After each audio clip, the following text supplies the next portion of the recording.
RV faucets and fixtures. Are they special, and do you need to buy them from an RV distributor?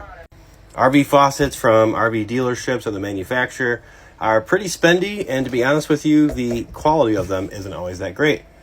But you're in luck, because if you ever have an issue with a faucet or you just want to change the style of your faucet, you can do so at any hardware store.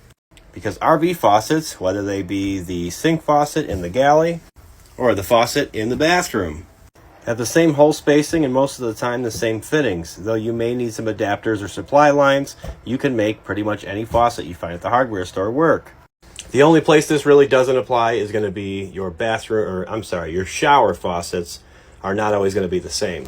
The ones in your house typically use some type of cartridge valve, where these actually just use a valve setup very similar to how a sink is set up, with a different fitting on the end for the shower head to attach to. Now, the shower heads, on the other hand, are completely compatible.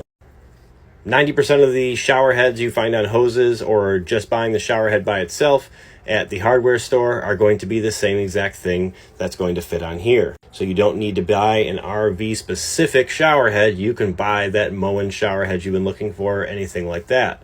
Keep in mind, RV shower heads are designed to conserve water a bit, so going to some of those shower heads might not be the best idea if you're trying to conserve water. Though the other way around, you can buy those water-conserving shower heads at the hardware store as well. That will also fit on here and help you conserve water. The other thing on an RV that's going to stay pretty much the same is going to be any of the drain plumbing, any of the sink fittings, drain pipes, P-traps. Almost all of that is going to be the same stuff that you're going to be able to get at your local hardware store. So if you do have an issue and you don't happen to be near an RV dealership, you're in luck, because you can find just about any of this at your local hardware store.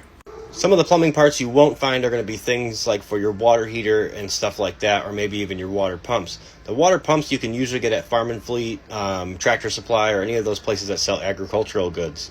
But I have heard that some places like Home Depot, certain locations, are carrying things like anode rods and certain parts for RV water heaters because of how popular RVs have gotten over the past few years.